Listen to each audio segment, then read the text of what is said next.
Hello everyone, welcome to our YouTube channel the Kalakar classes. मैं हूं राकेश, आप लेकर न्यू बटन जिसका नाम है class 11th history question paper student का कॉमन एग्जाम 2025-26 के लिए। जैसे कि आप स्टूडेंट का एग्जाम 11 मार्च और 10 मार्च और 11 मार्च को होने वाला है, तो उसके लिए आप स्टूडेंट का क्लास 11th के ज्योग्राफी के हिस्ट्री के लिए आप स्टूडेंट के लिए मैं एक बहुत ज्यादा ही मोस्ट इंपोर्टेंट क्वेश्चन पेपर लेकर के आया हूं। और ये जो क्वेश्चन पेपर आप स्टूडेंट का 2025-26 के एग्जाम के लिए आएगा, फाइनल एग्जाम के लिए आएगा, जो आपका 10 मार्च को 11 मार्च को होने वाला है। ये हमारा कॉमन एग्जाम के लिए आएगा। आपको बता दूं, ये जो क्वेश्चन पेपर आपको मैं कराने वाला हूँ आपके एग्जाम के लिए वेरी वेरी मोस्ट इंपोर्टेंट है। एक छोटे से लाइन में एक वर्ड के बोलना चाहूँ तो ये वाला वीडियो जो आपके लिए है वेरी वेरी मोस्ट इंपोर्टेंट आएगा, ठीक है। और क्यों महत्वपूर्ण है, क्योंकि मैं बता देता हूँ इसके वाले क्वेश्चन पेपर के अंदर आपके जितने भी सारे सारे क्वेश्चन आपके हैं वेरी वेरी मोस्ट इंपोर्टेंट है। प्रीवियस में आए हुए हैं, बार बार रिपीटेड होते हैं, इसलिए आप स्टूडेंट को ये वाला वीडियो शुरू से एंड तक पूरा जरूर देखना चाहिए, ठीक है। आपको मैं जितने भी आपके एमसी क्वेश्चंस हो गए, 3 मार्क्स वाले क्वेश्चंस हो गए, 8 मार्क्स वाले क्वेश्चंस आपके हो गए, और आपके मैथ्स हो गए, और आपके जो सोर्स बेस्ड क्वेश्चन होते हैं वह सारे सारे जो क्वेश्चन आपको मैं कराने वाला हूँ इस वाले क्वेश्चन पेपर के अंदर में सारे सारे वेरी वेरी मोस्ट इंपोर्टेंट है, जिनके आने सामना आपके एग्जाम के अंदर बहुत ज्यादा है। तो इसलिए आपको मैं ये वाला क्वेश्चन पेपर करा रहा हूँ, इसलिए आप स्टूडेंट को इस वाले वीडियो को शुरू से एंड तक पूरा जरूर देखना चाहिए, ठीक है। तो लेट्स डू इट, बिना किसी देरी के अपनी क्लास को शुरू करते हैं। और आपसे स्टूडेंट क्लास को शुरू करने से पहले आपसे स्टूडेंट हमारे YouTube चैनल पर नए हैं तो हमारे YouTube चैनल को सब्सक्राइब करके बेल आइकन बटन ऑन पे सेट कर लेना, क्योंकि मैं आपके लिए मोस्ट इंपोर्टेंट वीडियो बना के देते रहता हूं। और इस वाले वीडियो को अभी तक लाइक नहीं किया, वीडियो को लाइक कर देना और वीडियो पर कमेंट जरूर करना। वीडियो को लाइक करके वीडियो पर कमेंट जरूर करना। देखो, एक वीडियो बनाने के अंदर में बहुत ज्यादा मेहनत लगता है, तो प्लीज प्लीज प्लीज ज्यादा से ज्यादा लाइक, ज्यादा से कमेंट जरूर करना। प्लीज एक लाइक एक कमेंट जरूर करना। चलो शुरू करते हैं अपनी क्लास को। सबसे पहले आपको मैं क्वेश्चन पेपर दिखाता हूँ। ये रहा हमारे सामने में क्वेश्चन पेपर आएगा। ये जो क्वेश्चन पेपर आपसे चुनकर है कॉमन एनुअल एग्जाम के लिए आएगा, आपका एनुअल एग्जाम के लिए 2025-26 के एग्जाम के लिए आएगा। ये जो क्वेश्चन पेपर आपको डीओई की वेबसाइट पे आपको मिल जाएगा, ये वाला क्वेश्चन पेपर, उसी क्वेश्चन पेपर को मैं सोल्यूशन करा रहा हूँ, ठीक है। तो ये जो डीओई की वेबसाइट मतलब कि सीबीएसई वालों ने जो अपनी वेबसाइट पे अपलोड किया है, ये क्वेश्चन पेपर आपके एग्जाम के लिए वेरी वेरी मोस्ट इंपोर्टेंट है। इसके अंदर आप प्रीवियस के क्वेश्चन पेपर के सेट पेपर्स को क्वेश्चन पेपर को उठा के देखोगे तो हर एक क्वेश्चन आपको मोस्ट इंपोर्टेंट देखने को मिलेंगे। हर एक question very very most important है, पीएसए में आए हुए हैं, मतलब कि कॉमन एनुअल एग्जाम में आए हुए सारे सारे क्वेश्चन हैं इस वाले क्वेश्चन पेपर के अंदर में, ठीक है। इसके आगे और भी क्वेश्चन पेपर आपको मैं कराऊंगा, बस अभी हम क्या कर रहे हैं इस वाले क्वेश्चन पेपर का सोल्यूशन कर रहे हैं। लेट्स डू इट, शुरू करते हैं। 3 घंटे का समय दिया जाता है, 80 मार्क्स का टोटल क्वेश्चन पेपर होता है, सबको पता ही है। बाकी 15 मिनट का समय दिया जाता है हमारे को क्वेश्चन पेपर पढ़ने के लिए। तो सामान्य देश को सबसे पहले क्या करना है, हमारे को रीड करना है। 15 मिनट के अंदर सामान्य देश को हमारे को क्या करना है, पहले इसको पढ़ जरूर लेना। मैं आपको पढ़ाऊंगा नहीं, because of this less time, time क्या हमारे पास कम है, ठीक है। हमारे को 20 से 25 मिनट में एक वीडियो को कंप्लीट करना है, तो लेट्स डू इट, करते हैं अगले, ठीक है। हम खंड का से स्टार्ट करेंगे। आपको पता है कि हम सारे एमसी क्वेश्चंस जो हमारे होते हैं वह हमारे 21 मार्क्स के हमारे एमसी क्वेश्चंस होते हैं, ठीक है। तो चलो करते हैं। एक बहुत अच्छी बात है कि भाई 21 मार्क्स का एमसी क्वेश्चन होता है हमारा। फर्स्ट क्वेश्चन हमारे सामने मेसोपोटामिया शब्द का शाब्दिक अर्थ है। मेसोपोटामिया का अर्थ क्या हमारे को बताना है। सी इसका राइट आंसर, सबको पता है, ये दो नदियों के बीच की भूमि, दो नदियों के बीच की भूमि। नेक्स्ट हमारा आएगा 2, मेसोपोटामिया में ज्ञात, ठीक है, ज्ञात सबसे प्राचीन लेखन प्रणाली कहलाती है, ठीक है। सबसे प्राचीन लेखन प्रणाली कहलाती है मेसोपोटामिया के अंदर में क्या, किलाच्छर, ठीक है, किलाच्छर लिपि, किलाच्छर लिपि, लिपि लिपि।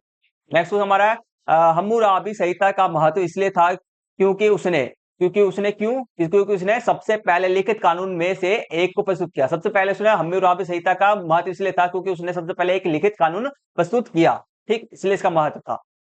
नेक्स्ट क्वेश्चन हमारे सामने है रोमन जनजाति में, ठीक है, राजनीति में, रोमन राजनीति में सीनेट शब्द का अर्थ था। सीनेट शब्द का अर्थ हमारा 20 का राइट आंसर है, शासकों को सलाह देने वाले कुलीन वर्ग, शासकों को सलाह देने वाले कुलीन वर्ग, इसको सीनेट शब्द का अर्थ था। और यहाँ पर शासक कौन थे, हमारे पादरी वर्ग थे, क्या थे, पादरी वर्ग, ठीक। नेक्स्ट हमारा आएगा रोमन साम्राज्य की आय का मुख्य स्रोत क्या था। रोमन साम्राज्य की आय का मुख्य स्रोत क्या था हमारा, कृषि और भूमि कर, कृषि और भूमि कर, ठीक है, भूमि पर लगने वाले टैक्स ये। नेक्स्ट क्वेश्चन हमारा पूर्वी रोमन साम्राज्य के बाद में कहा गया, ठीक है, पूर्वी, ठीक है, पूर्वी रोमन साम्राज्य को बाद में कहा गया, क्या कहा गया, बिजान्टीन, ठीक है, बिजान्टीन साम्राज्य, बिजान्टीन साम्राज्य। नेक्स्ट क्वेश्चन हमारे सामने 7 आएगा, मंगोल साम्राज्य के संस्थापक कौन थे। मंगोल साम्राज्य के संस्थापक कौन थे, हमारे चंगेज खान जी, चंगेज खान। नेक्स्ट हमारे सामने आएगा पैक्स मंगोलिया का, ठीक है, मंगोलिका का अर्थ है, पैक्स मंगोलिका का अर्थ है 20 का राइट आंसर है, मुगल शासन के अधीन यूरेशिया में शांति और स्थिरता का काल, ठीक है, मुगल शासन के अधीन यूरेशिया में शांति और स्थिरता का काल, मतलब कि एकदम एक तरह से अच्छा वातावरण, ठीक है, अच्छा समय ये है। नेक्स्ट क्वेश्चन हमारा मंगोल मूल रूप से थे, मंगोल जो लोग थे वहां पर, ठीक है, मंगोल लोग को मंगोलिया कहा गया। तो वहां पे मंगोल जो लोग थे वह क्या थे, वह आपके घुमंतु पशुपालक थे, क्या थे, घूम घूम के पशुपालन करने वाले लोग थे। नेक्स्ट क्वेश्चन हमारे सामने में 10 आएगा। निम्नलिखित का मिलान करना हमारे को, चलो करते हैं। पहला हमारी सूची एक है, ये हमारे सारे वर्ग है। यहाँ पे जो हमारे मंगोल के अंदर में, हाँ मंगोल के अंदर में हमारा रोम साम्राज्य मंगोल आएगा। ठीक है, एक सेकंड रुक जाना, इसको बाद में बात करेंगे अभी। मध्य वर्ग जो पादरी वर्ग थे वह क्या करते थे, पादरी वर्ग जो थे क्या करते थे, वह प्रार्थना करते थे। कुलीन वर्ग वह क्या करते थे, कुलीन वर्ग जो करते थे क्या करते थे बताओ। कुलीन वर्ग जो योद्धा जो थे, योद्धा जो भूमि की रक्षा करते थे कुलीन वर्ग। किसान क्या थे हमारे, वह जो काम करते थे, काम करने वाले थे किसान। और जागीर संपत्ति स्वामी की संपत्ति और आर्थिक जीवन का केंद्र था ये। ठीक है, तो पहले का हमारा क्या है, इसका अब बाकी मिलान देख लेना, इसका डी इसका राइट आंसर है वैसे। ठीक है, डी इसका राइट आंसर है। आगे बढ़ जाते हैं। 11 क्वेश्चन है, रिक्त स्थान को हमारे को भरना है।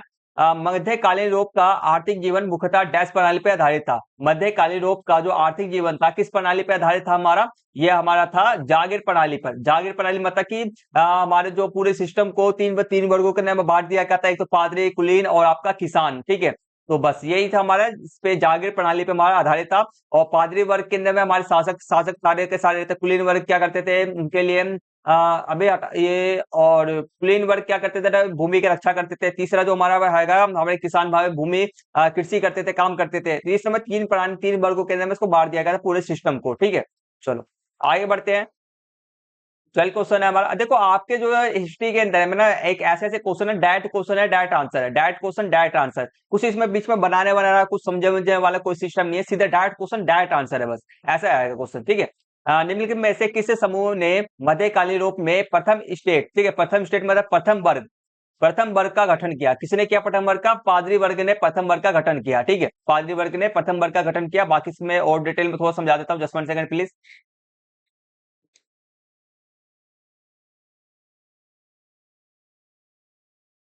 ठीक है, तो ये रहा मध्यकालीन यूरोप समाज। पारंपरिक रूप से तीन वर्गों के अंदर मध्यकालीन जो यूरोपीय साम्राज्य था वह हमारा पारंपरिक रूप से तीन स्टेट में तीन वर्गों में बटा हुआ था। पादरी वर्ग जिन्होंने प्रार्थना की, कुलीन वर्ग जिन्होंने लड़ाई की, और किसान जिन्होंने काम किया। ठीक है, तीन वर्ग के अंदर बटा पड़ा हुआ था। आगे बढ़ते हैं।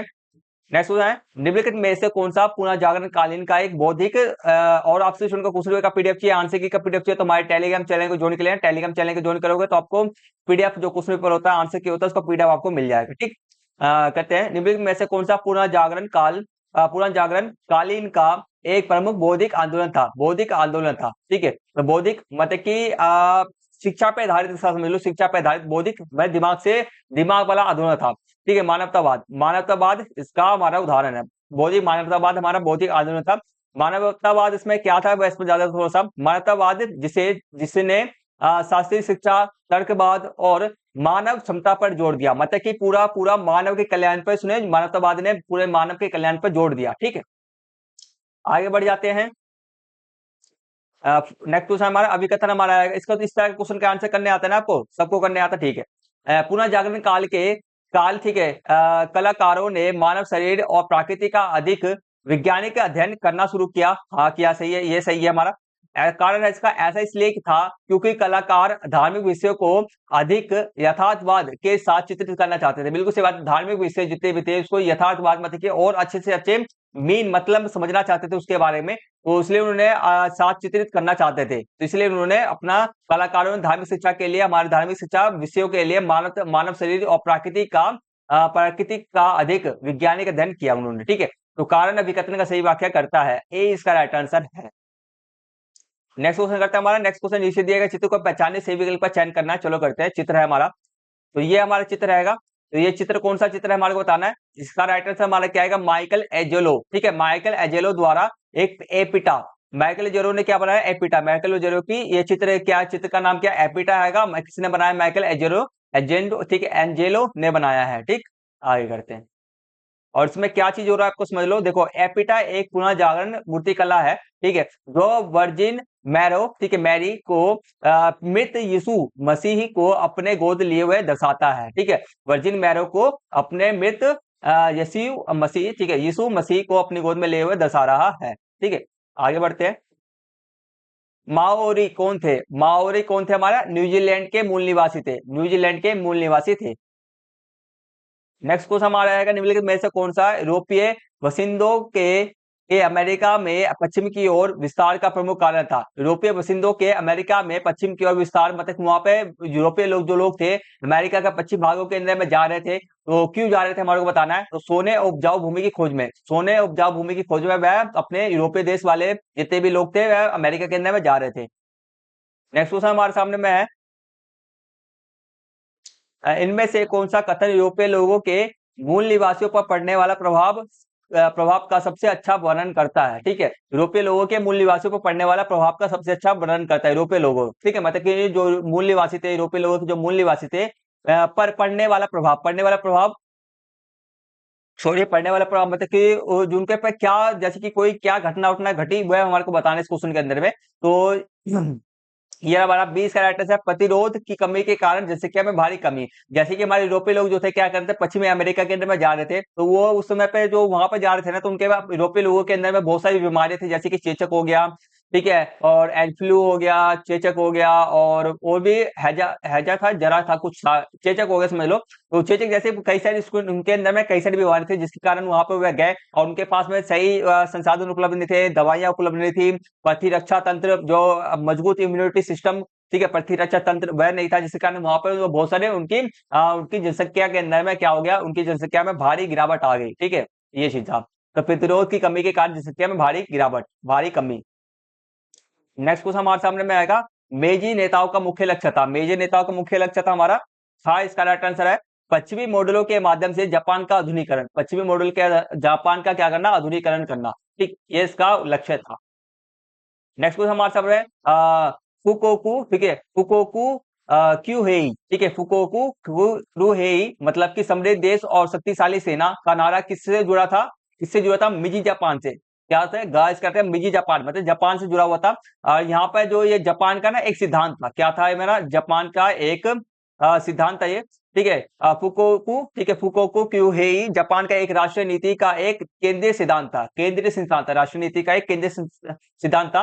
और सिद्धांत क्या था, समृद्ध देश, शक्तिशाली सेना। उनको वह ना अपने देश को ना समृद्ध देश बनाना चाहते थे, शक्तिशाली सेना रखना चाहते थे। आगे बढ़ते हैं, नेक्स्ट और लास्ट क्वेश्चन हमारे एमसीक्यू क्वेश्चन का आएगा। रूस से जापान युद्ध हमारा 1904-1905 के अंदर में हुआ था। में जापान की जीत ने यह दर्शाया कि, क्या दर्शाया, का इसका राइट आंसर है एशिया एक यूरोपीय शक्ति को हरा सकता है। इसने ये दर्शाया कि भाई एशिया के जो इतने एशिया के जितने भी देश आएंगे, ठीक है, जितने भी देश आएंगे वह यूरोपीय शक्ति को क्या कर सकते हैं, हरा सकते हैं। ठीक है, उसने जापान ने ये दर्शाया। ठीक है, का इसका राइट आंसर है। यहाँ समझ में आ गया, यस नो कमेंट। हमारे सारे एमसी क्वेश्चन कंप्लीट हो गए होंगे, आशा करता आप को यहाँ तक बढ़िया तक समझ में आ गया होगा। अब इसके आगे जो क्वेश्चन हम कर रहेंगे, हम अभी 3 मार्क्स वाले क्वेश्चन स्टार्ट नहीं करेंगे, हम इसके आगे जो हमारे जैसे कि सोर्स बेस वाले जो एक क्वेश्चन है ना, उसको हम कंप्लीट करेंगे। जैसे कि हमारे जो सोर्स बेस वाला जो क्वेश्चन हमारा आएगा खंड घा का, ठीक है, तो ये हमारे कितने 4 मार्क्स वाला क्वेश्चन है सॉरी 4 मार्क्स वाला क्वेश्चन है। चलो करते हैं। 31 क्वेश्चन है, दिए गए स्रोत को पढ़िए, नीचे दिए गए और नीचे दिए गए प्रश्नों के उत्तर देना है। ठीक है, चलो करते हैं, स्रोत को पढ़ते हैं फिर आंसर। पहले क्वेश्चन को पहले क्या करना है, देखो पहले क्वेश्चन को फटाफट से रीड कर लेते हैं। पहले क्वेश्चन क्या हमारा, इस तरह के क्वेश्चन कभी भी आपके सामने है, पहले क्वेश्चन को रीड करा करो। 5वीं शताब्दी की शुरुआत में रोमन अभिजात वर्ग की आय का मुख्य स्रोत क्या था, रोमन अभिजात वर्ग का आय का स्रोत।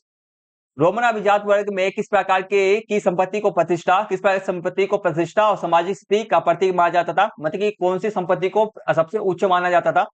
नेक्स्ट हमारा क्वेश्चन है, इस स्रोत में वर्णित आय के ढांचे से रोमन साम्राज्य की संरचना, ठीक है, रोमन साम्राज्य की संरचना कैसी थी और उस समय की ग्रामीण अर्थव्यवस्था के बारे में क्या पता चलता है, ग्रामीण अर्थव्यवस्था के बारे में क्या पता चलता है हमारे को बताना है। ठीक है, चलो करते हैं अब।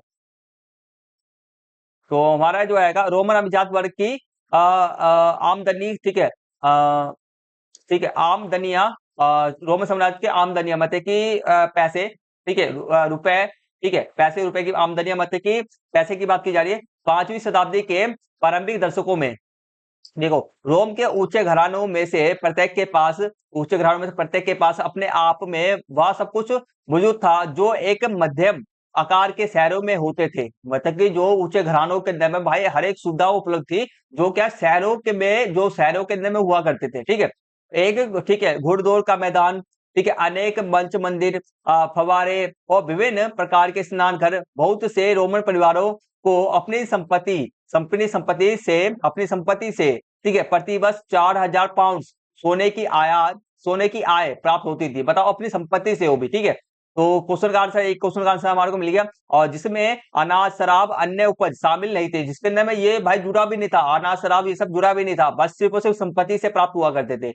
एंड बात करते हैं, इन उपजों को बेचने पर सोने में प्राप्त आय के इतिहास के बराबर आमदनी हो सकती थी। और इन इन उपजों को बेच, मतलब कि जो हैगा इन सब, मतलब कि अनाज, शराब, अनाज और इन सबको बेचने से, अनाज, शराब, अन्य उपज को बेचने से 1/3 रुपए मिल सकते, बस वो तो मतलब ये सबसे जो थे, इन सब जो आमदनी हुई हमारे को पैसा मिलता वह 1/3 था बस। तो रोम में द्वितीय श्रेणी के परिवार की आय कितना था, 1000 से 1500 पाउंड सोना था, बताओ इतने सारे अमीर थे, बताओ। मतलब कि उनकी कंपैरिजन उनका शहरी लोगों से किया जा रहा है, बताओ, ग्रामीण, ठीक है। आगे करते हैं, पहला क्वेश्चन आएगा, रोमन अभिजात वर्ग की आय का मुख्य स्रोत क्या था हमारा, संपत्ति। क्या लिखेंगे हम, संपत्ति, ठीक है। संपत्ति इनका क्या था, आय का स्रोत था, संपत्ति आय का, ठीक है, संपत्ति आय का स्रोत था, ये लिखेंगे पहले का स्रोत था। नेक्स्ट क्वेश्चन करते हैं, रोमन अभिजात वर्ग में किस प्रकार की संपत्ति को प्रतिष्ठा और सामाजिक स्थिति का माना जाता था। मतलब कि जो संपत्ति ये था हमारे क्या, जैसे कि हमारा हैगा वो सोनी की, ठीक है। तो संपत्ति का जो माना करते थे, संपत्ति का जो मतलब कि संपत्ति, इस प्रकार की संपत्ति को, अच्छा, जैसे कि घुड़दौड़ का मैदान और अनेक मंच, मंदिर, फव्वारे और विभिन्न प्रकार के स्नान घर को रोमन साम्राज्य के प्रतिष्ठा माना जाता था। बाकी जो आपके हो गए अनाज, शराब, अन्य उपज को नहीं माना जाता था। हम कैसे लिखेंगे, हम घुड़सवारी, जैसे कि किन संपत्ति को सामाजिक स्थिति का प्रतीक, किस प्रकार की संपत्ति को प्रतिष्ठा सामाजिक स्थिति का माना जाता था। इसके आंसर मैं आपको डिटेल में समझाता हूं, जस्ट देखें। तो विशाल भूखंड, सीधे हम लिखेंगे विशाल भूखंड संपदा, मतलब कि जो, जैसे कि हमारा सीधे सीधे जो हम यहाँ पे पढ़ रहे हैं हम, तो यहाँ पे हमने क्या पढ़ा, मंदिर हो गया, घुड़सवार मैदान हो गया, फव्वारे हो गए, विभिन्न, ये बड़े बड़े भूखंड है, क्या क्या है हमारे, ये बड़े बड़े स्थल है। तो इसको हम लिखेंगे विशाल भूखंड भू संपदा, विशाल भू संपदा को प्रतिष्ठा दिया जाता था, ठीक है, ठीक है। प्रतिष्ठा, संपत्ति को प्रतिष्ठा, सामाजिक स्थिति का प्रतीक, तो विशाल भूखंड को, विशाल भू संपदा को ही माना जाता था, बाकी अनाज, उपज हो गया, शराब हो गया, इन सबको नहीं माना जाता था, ठीक है। नेक्स्ट क्वेश्चन हमारा आएगा, इस स्रोत में वर्णित आय के ढांचे से रोमन साम्राज्य की संरचना कैसी थी, रोमन साम्राज्य की संरचना कैसी थी, और उस समय की ग्रामीण अर्थव्यवस्था के बारे में बताइए। तो हमारा जो रोमन समाज क्या था, हमारा पूंजीपति और संसाधन संपन्न था। रोमन समाज कैसे था, समाज की संरचना कैसी थी, पूंजीपति थे वे और संसाधन संपन्न थे, उनके पास हर एक संसाधन था और ग्रामीण अर्थव्यवस्था पर निर्भर था। अब वहां पे जो ग्रामीण और यहाँ पर की उस समय की ग्रामीण अर्थव्यवस्था के बारे में बताइए, ग्रामीण अर्थव्यवस्था के बारे में। तो वहां पर सीधी सीधी बात है कि समाज संरचना तो मैंने बता दिया, ग्रामीण अर्थव्यवस्था के बारे में बता रहा है। तो वहां पर जो थे हमारे ग्रामीण अर्थव्यवस्था के बारे में, ऊंचे घरानों में से प्रत्येक, ग्रामीण अर्थव्यवस्था ऊंचे घरानों में से प्रत्येक के पास अपने पास में सब कुछ मौजूद था। तो ग्रामीण अर्थव्यवस्था के बारे में यही है कि भाई रोमन साम्राज्य के पास में ग्रामीण अर्थव्यवस्था बात में, तो रोम के ऊंचे घरानों में से प्रत्येक के पास सबसे अपने आप में वहां सब कुछ मौजूद था, ठीक है। मतलब कि जो वहां पे ग्रामीण अर्थव्यवस्था कैसे थे, ग्रामीण अर्थव्यवस्था के अंदर में ऊंचे घराने थे, ठीक है। हम लिखेंगे, सीधे लिख देंगे यहाँ पर, ग्रामीण अर्थव्यवस्था में ऊंचे घराने थे और वह संसाधन संपन्न थे, सीधे दैट सिटी यही लिखेंगे बस, ठीक है, इतना लिखेंगे, ठीक है। तो हमने यहाँ तक क्वेश्चन हमने कंप्लीट कर लिया आएगा, ठीक है, मतलब कि हमने 21 क्वेश्चन करा और एक सोर्स बेस्ड क्वेश्चन हमने करा, ठीक है। तो आज की क्लास को हम यही भी फिनिश करेंगे, आशा करता आप स्टूडेंट को यहाँ तक बढ़िया तरीके से समझ में आ गया होगा। अगर कोई भी डाउट कुछ भी हो तो कमेंट जरूर करना, आज की क्लास को यही भी फिनिश करेंगे। बिकॉज क्योंकि हम क्लास को हम छोटे छोटे पार्ट्स के अंदर पढ़ रहेंगे, हम ज्यादा लंबा छोड़ नहीं पढ़ेंगे। नेक्स्ट पार्ट के अंदर आपको सारे आपके 3 मार्क्स वाले पूरा क्वेश्चन कंप्लीट कराऊंगा, और उसके अगले नेक्स्ट, मतलब कि एक क्वेश्चन पेपर को 3 पार्ट्स में डिवाइड करेंगे। थर्ड पार्ट के अंदर आपको जितने भी आपके 8 नंबर वाले क्वेश्चन है उसको मैं पूरा कंप्लीट कराऊंगा। तो लेट्स डू इट, बस क्लास को फिनिश करते हैं। आशा करता हूं स्टूडेंट को बहुत बढ़िया तरीके से समझ में आ गया होगा। अगर कोई भी डाउट कुछ भी हो तो कमेंट जरूर करना। आपको ये वीडियो ज्यादा से ज्यादा पसंद आया तो प्लीज ज्यादा से ज्यादा लाइक करना, कमेंट जरूर करना। चैनल पे आप स्टूडेंट है, चैनल को सब्सक्राइब करके बेल आइकन बटन को ऑन पे सेट कर लेना, क्योंकि मैं आपके लिए मोस्ट इंपोर्टेंट वीडियो बना के देते रहता हूँ। तो आज क्लास को यही फिनिश करते रहेंगे, मिलते जल्दी से नेक्स्ट वीडियो करें, तब तक टेक केयर, टेक बाय, जय हिंद, जय Bharat and thank you for watching.